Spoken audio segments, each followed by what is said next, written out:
સુરતનું સરનામું, અજમેરનું કનેક્શન અને છેક દુબઈ સુધી ડિજિટલ લૂંટ, 11 કરોડના ટ્રાન્ઝેક્શન અને ભાડાના બેંક એકાઉન્ટ્સ.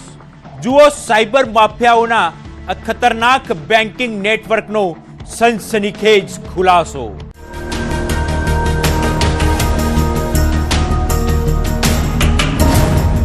સાયબર લૂંટારુઓનું ડિજિટલ ડેન. તમારા નામે બેંક એકાઉન્ટ ખુલે છે, પણ તેનો રિમોટ કંટ્રોલ દુબઈમાં બેઠેલા ઠગ પાસે હોય છે. સાંભળવામાં કોઈ ફિલ્મી પ્લોટ લાગે, પણ સુરતની અલથાણ પોલીસે એક એવા રેકેટનો પર્દાફાશ કર્યો જે ડિજિટલ દુનિયામાં મ્યુલ એકાઉન્ટ એટલે કે ભાડાના ખાતા સપ્લાય કરતી હતી. આ ગેંગ સામાન્ય લોકોને પૈસાની લાલચ આપી તેમના નામે એકાઉન્ટ ખોલાવતી અને પછી તેની આખી કીટ એટલે કે એટીએમ, સિમ કાર્ડ અને પાસબુક કુરિયર વાટે સરહદ પાર મોકલી દેતી હતી.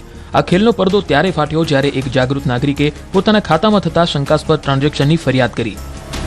का मिसयूज हो रहा है, क्राइम चाहे वो साइबर क्राइम हो, गेमिंग हो, इस तरह के पैसे लेकर के उसको अलग अलग म्यूल अकाउंट्स में ट्रांसफर करके फाइनली वो पैसा दुबई तक पहुंचाने का. उस आरोपी के निवेदन मुजब 2 नए आरोपियों को गिरफ्तार किया. અજમેર ટુ દુબઈ ઠગાઈનું નેટવર્ક. પોલીસે જ્યારે ભાવિક શ્રીવાસ્તવની કડકાઈથી પૂછપરછ કરી ત્યારે આખું નેટવર્ક પત્તાના મહેલની જેમ ધરાશાયી થવા લાગ્યું. ભાવિક પાસેથી કડી મળી રવિ ગાબાણી અને તરુણ રાઠોડની. તપાસનો દોર સુરતથી લંબાઈને રાજસ્થાનના અજમેર સુધી પહોંચ્યો. અહીં પોલીસની ટીમે એક માસ્ટર પ્લાન ઘડ્યો. એક ડમી કીટ બનાવીને અજમેરના લોકેશન પર મોકલી અને જેવી આ કીટ સ્વીકારવા ગેંગના સાગરીતો આવ્યા કે તરત જ પોલીસે સુરેન્દ્ર અને ગોવિંદને દબોચી લીધા. આ શખ્સોના ભાડાના મકાનમાંથી જે મળ્યું તે જોઈને પોલીસ પણ સ્તબ્ધ થઈ ગઈ. से अकाउंट खुलवा करके उस अकाउंट की पूरी किट लेकर के वो किट को वो अजमेर और दुबई भेज रहे हैं और इसमें पूरे पैसों का ट्रांजैक्शन म्यूल अकाउंट्स के थ्रू हो रहा है. तो पुलिस ने एक डमी किट बना करके उन अजमेर के आरोपियों को कांटेक्ट करके वहां पर भेजा और वहां पर ये 2 आरोपी सुरेश गौर और गोविंद सिद्ध, इन दोनों को अरेस्ट किया और इनके पास से वहां पर अलग अलग कंपनियों के कुल 21 mobile phone, 33 SIM card, 88 ATM card, 39 bank passbook और 5 चेकबुक जैसे मिले.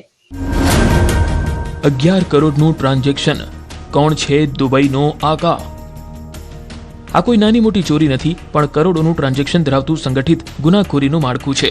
અત્યાર સુધીની તપાસમાં માત્ર 35 બેંક એકાઉન્ટ્સમાંથી જ 11 કરોડના શંકાસ્પદ વ્યવહારો મળી આવ્યા છે. ગેંગની કામ કરવાની પદ્ધતિ પણ પ્રોફેશનલ હતી. જે સિમ કાર્ડ અને એટીએમ કાર્ડનો વપરાશ થઈ જતો તેને પદ્ધતિસર નોટબુકમાં ચિપકાવીને તેનો હિસાબ રાખવામાં આવતો હતો. આ રૂપિયા સાયબર ફ્રોડ અને ગેમિંગ એપ્સ દ્વારા ઉઘરાવવામાં આવતા હતા અને છેલ્લે હવાલા મારફતે દુબઈ સુધી પહોંચાડવામાં આવતા હતા.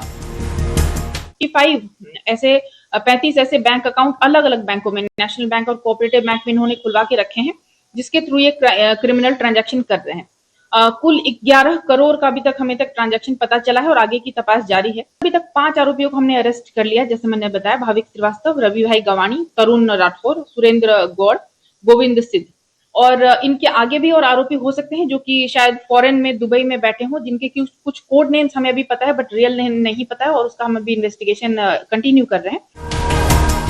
સુરત પોલીસે અત્યાર સુધી ભાવિક, રવિ, તરુણ, સુરેન્દ્ર અને ગોવિંદ એમ 5 મહોરાઓને તો પકડી લીધા છે, પણ અસલી ખેલાડીઓ હજુ પણ દુબઈમાં બેસીને કીબોર્ડ પર આંગળીઓ ફેરવી રહ્યા છે. પોલીસ હવે આ કોડ નેમ ધરાવતા માસ્ટર માઇન્ડ સુધી પહોંચવા માટે બેંક ડેટા અને ટેકનિકલ એનાલિસિસનો સહારો લઈ રહી છે. સુરતથી કીર્તેશ પટેલ, ન્યૂઝ 18 ગુજરાતી.